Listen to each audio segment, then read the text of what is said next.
proclamação do Evangelho de Jesus Cristo, segundo Mateus. Glória a vós, Senhor. Naquele tempo, disse Jesus à multidão: em verdade eu vos digo, de todos os homens que já nasceram, nenhum é maior do que João Batista. No entanto, o menor do reino dos céus é maior do que ele. Desde os dias de João Batista até agora, o reino dos céus sofre violência e são os violentos que o conquistam. Com efeito, todos os profetas e a lei profetizaram até João. E se quereis aceitar, ele é o Elias que há de vir. Quem tem ouvidos, ouça. Palavra da salvação. Glória a vós, Senhor. Pelas palavras do Santo Evangelho, sejam perdoados os nossos pecados. Amém.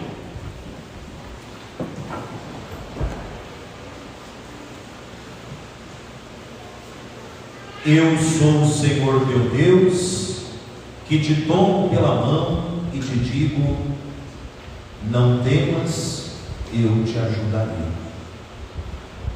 Amados irmãos e irmãs, chegamos ao final do nosso trido, e se a gente tiver o nariz da alma bem apurado e limpo, nós vamos sentir já o perfume da festa de amanhã. Essa semana, talvez, do Advento seja a semana mais mariana, por conta das festas que nós temos.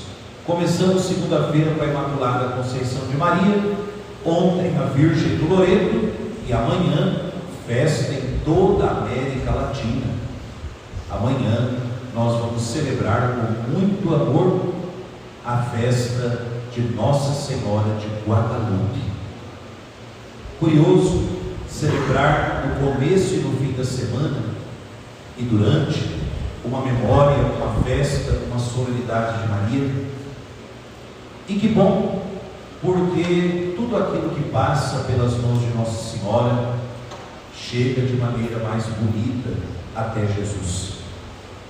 Queira Deus, a nossa vida também nesse trido passe pelas mãos da Virgem Maria, para que, ao celebrarmos com alegria a solenidade da nossa padroeira, nós possamos também oferecer a Deus o começo de uma vida nova, uma vida mais cristã. E essa vida cristã, ela nem sempre é fácil. Basta nós pensarmos nas exigências de cada dia que o Evangelho nos faz. E Jesus deixa isso muito claro hoje no Evangelho, ao falar sobre a figura de João Batista. João Batista, e eu aconselho vivamente que cada casa tenha uma imagenzinha de São João Batista, que dentro da sua Bíblia você coloque um cartãozinho de João Batista, porque João Batista é um modelo muito atual para a nossa vida, por muitos motivos. Primeiro, porque ele aponta a Cristo. E qual é a missão da igreja, a não ser apontar Cristo para os outros? João Batista deseja a salvação das pessoas e não exige das pessoas que o procuram nada além do que elas podem oferecer. No Evangelho nós encontramos São João, ao conversar com aqueles pecadores que iam buscar o perdão, e ele dizia: olha, quem roubava, não rouba mais. Você que é soldado, se contenta com o teu salário, não bate nos outros para tentar tirar proveito. Você que tem duas vestes, você não tem dois corpos, entrega uma para quem não tem. Então veja, João Batista é severo demais consigo, mas é altamente humano com os outros. Ele veste pele de camelo e se alimenta de gafanhoto e mel silvestre, mas ele não obriga ninguém a se vestir como ele, não obriga ninguém a seguir a mesma dieta de penitência que ele. João Batista antes de querer que o mundo mude, ele mudou a própria vida. Antes de querer a conversão dos outros, ele procurou também. E ao vê-lo, as pessoas foram chegando perto. E por isso dirá Jesus: o reino dos céus pertence aos violentos. Curioso que Jesus diga isso, porque ele manda a gente propagar a paz e tudo mais.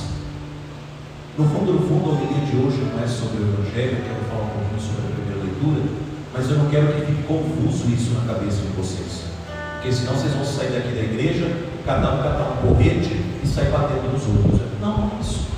Jesus, ao dizer que o reino dos céus pertence aos violentos, e fala isso com a figura de João, ele está dizendo que quem deseja o reino dos céus, quem deseja trabalhar pelo reino dos céus, e é o nosso caso, por isso a gente é cristão, é preciso que a gente tenha violência contra nós mesmos, como João foi violento consigo. Vocês acham que São João Batista nunca pensou em comer uma coxa de frango assado da quermesse de Santa Luzia? Beijo, aquele cheirão de frango, mas ele fez violência e disse: olha, a minha opção de vida é outra. Vocês acham que quando ele via uma Black Friday da vida, com aquelas calças bonitas e tudo e tal, ele também não queria colocar uma roupa daquela? Mas ele fazia violência contra si mesmo e dizia: isso não combina com a opção de vida que eu fiz. Ou seja, fazer violência conosco, e dirá São Paulo depois, em uma das suas cartas, significa tratar com dureza muitas vezes nós. Isso não apenas no exterior, mas quantas vezes no interior?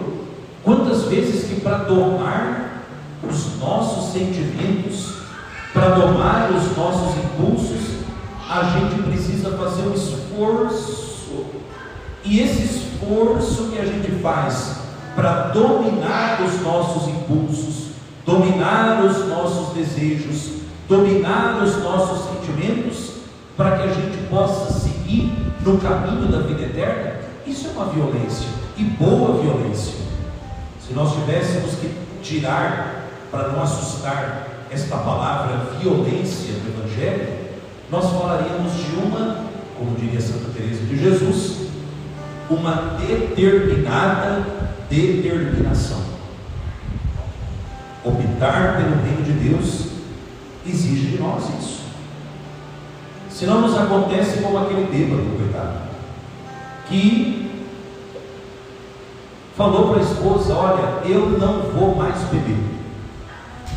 E de repente, ele, confiando muito em si, ao sair do trabalho, sentava todas as tardes na porta do boteco para provar aos outros que ele era muito forte e poderia resistir a bebida.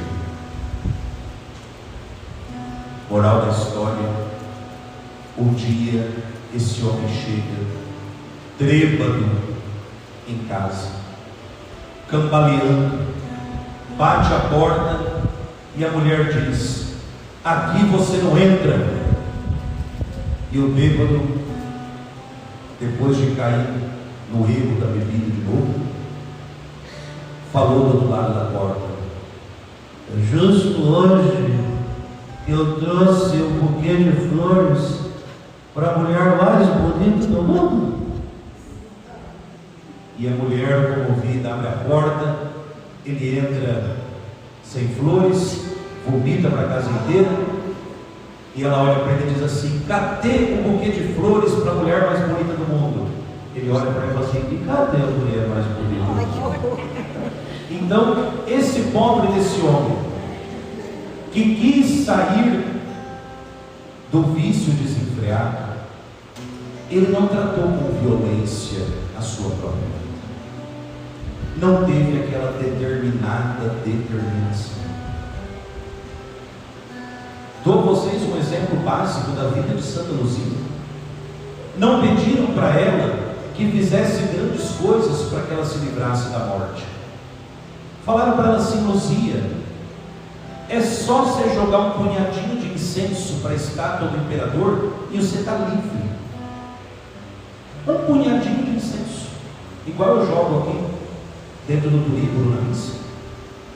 É só você jogar e fica tudo certo. Mas Luzia pensou: uai, e os outros cristãos quando me virem fazendo isso? Eles vão dizer: olha, a Luzia renegou a fé. E entre jogar o punhadinho e perder a sua fé, o resultado nós já sabemos. Ela não atira incenso a um Deus pagão e entrega a vida por Jesus Cristo. E aqui eu chego na primeira leitura da missa. Tempo de trigo, sobretudo nesse tempo do advento, é o tempo de nos aproximarmos mais de Deus, melhorarmos a nossa vida de oração, melhorarmos a nossa prática de caridade. Mas isso só será possível se nós, em primeiro lugar, nos respondermos uma pergunta: quem é Deus na sua vida? Quem é Deus na sua vida? Quem é Deus na minha vida de padre, na sua vida de leigo, de leiga, de homem e mulher batizados? A primeira leitura de hoje começa com uma afirmação muito clara. É o próprio Deus dizendo: eu sou o Senhor teu Deus, eu te tomo pela mão e te digo: não temas, eu te ajudarei. Ele vai chamar a gente de Werner, mas ele diz: não tenhas medo, pobre Werner, eu te ajudarei. Ou seja, a palavra de Deus que nós ouvimos, a palavra de Deus que nós meditamos, essa palavra vai nos revelando quem é de fato o Deus a quem nós cremos, o Deus pelo qual nós somos chamados a viver e a morrer e a entregar a nossa vida. Esse Deus que deseja ser um Deus próximo. E aqui eu trago a vocês algumas situações do nosso dia a dia. Todos os dias na liturgia nós ouvimos a palavra de Deus.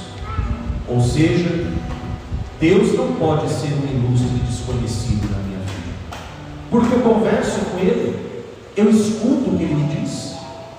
E aí a gente recorda o nosso pai, a nossa mãe, a avó, o avô, que nos dava aquele conselho, né? Não conversa com estranho.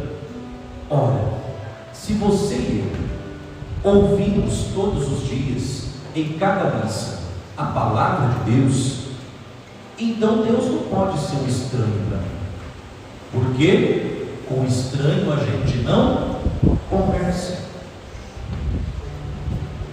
Todos os dias, Jesus, nosso Senhor, está sentado à mesa, com a mesa da Eucaristia posta.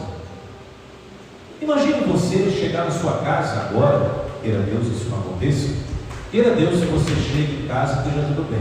Mas vamos dizer que você chega na sua casa e esteja ali sentado à mesa alguém que você nunca viu e que invadiu a sua casa e falou assim: cheguei aqui para jantar. Você se senta à mesa para jantar com alguém que você nunca viu? E todos os dias a gente se senta à mesa com Jesus, que em cada missa ele diz: eu desejei ardentemente que esse momento chegasse. Ou seja, esse Deus que hoje diz na Escritura: eu sou o Senhor teu Deus, eu te tomo pela mão, eu te ajudo. Esse Deus, ele deseja ser um Deus próximo, meu e seu. E nós precisamos tratar a Deus com essa proximidade. Eu não posso tratar a Deus como se fosse um estranho, onde Ele vai para lá e eu venho para cá.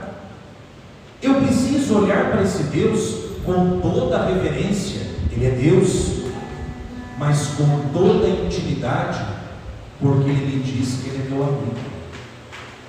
Disse Jesus a seus discípulos: já não vos chamo servos, eu vos chamo de meus amigos. Quando eu vou ouvir a palavra de Deus na minha casa, na liturgia da palavra na missa, eu preciso despertar o ouvido, focar a atenção, porque não é um estranho que eu vou ouvir, é o meu Deus, que é também o meu melhor amigo. Eu vou me aproximar da igreja para participar da Eucaristia, sentar à mesa com Jesus, com toda a reverência, porque Ele é Deus, mas também com essa intimidade, porque eu vou me alimentar daquele que é meu Deus, mas é também o meu melhor amigo. Eu vou ter prazer em visitar Jesus no Santíssimo, com toda a reverência, porque Ele é o meu Deus, mas eu vou falar com Ele com toda a liberdade, porque Ele é meu melhor amigo. Santa Teresa já dizia isso. Orar significa ter um trato de amizade com Deus. E você sabe, com os amigos, a gente não fica floreando muito a história. Com os amigos, a gente não fica pensando muito. A gente chega e desabafa. Seja o bom, seja o ruim, para o amigo a gente desabafa. E o amigo acode. Muitas vezes o amigo silencia, muitas vezes o amigo responde,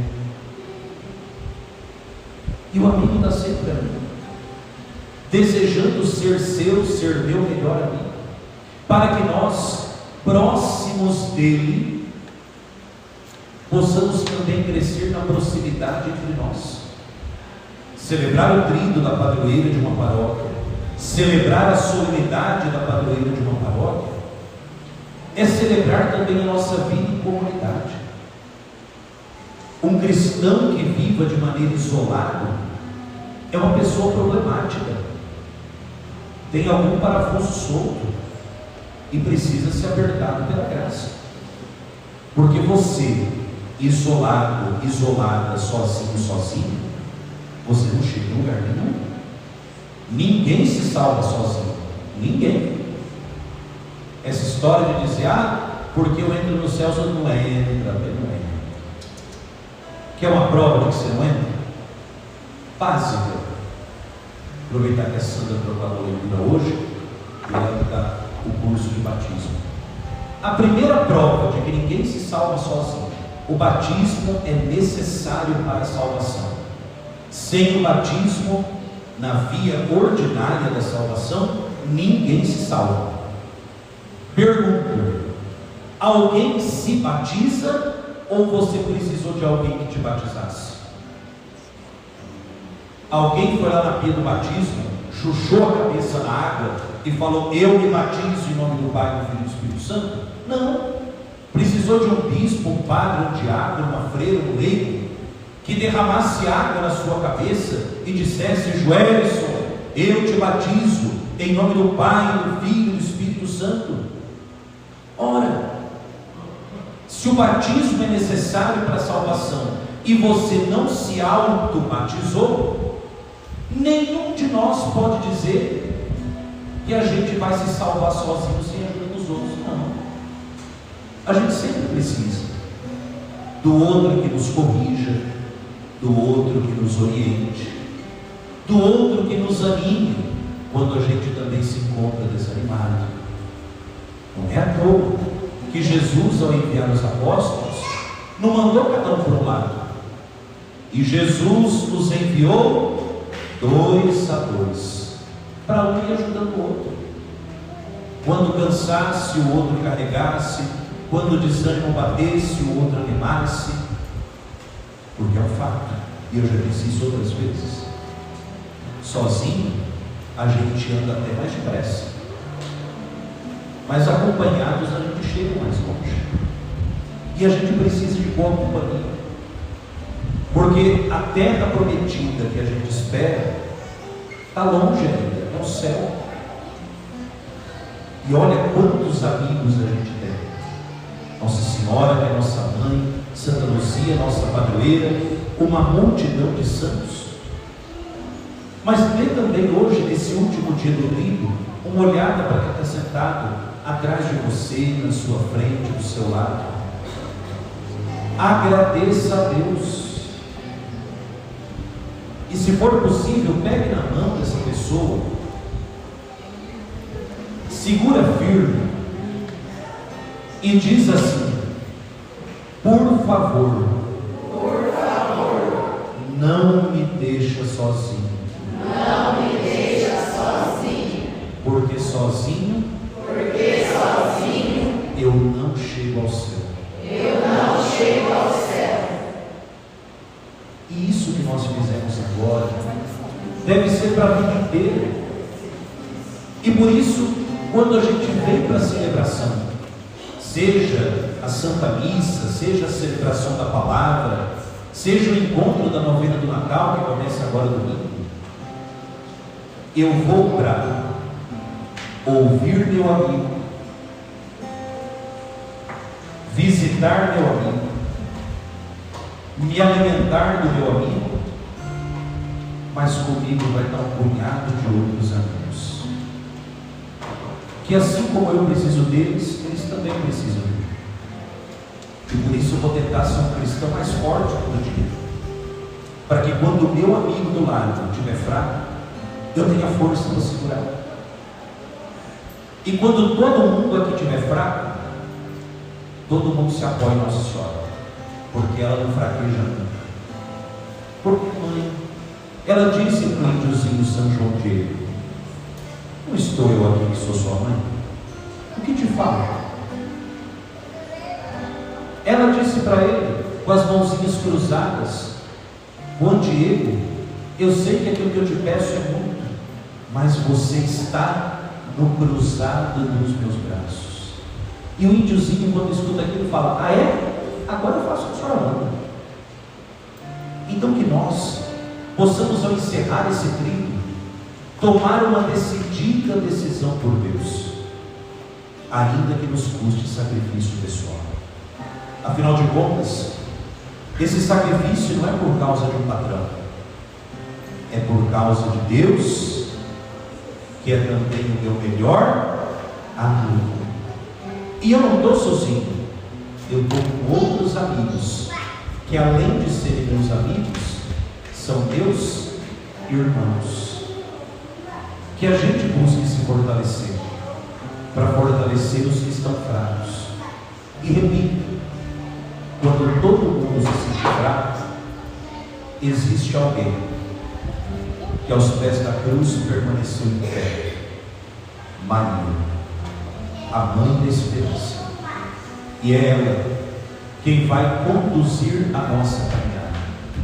O caminho é longo, mas com Maria ele fica mais gostoso. Glória ao Pai, e ao Filho, e ao Espírito Santo,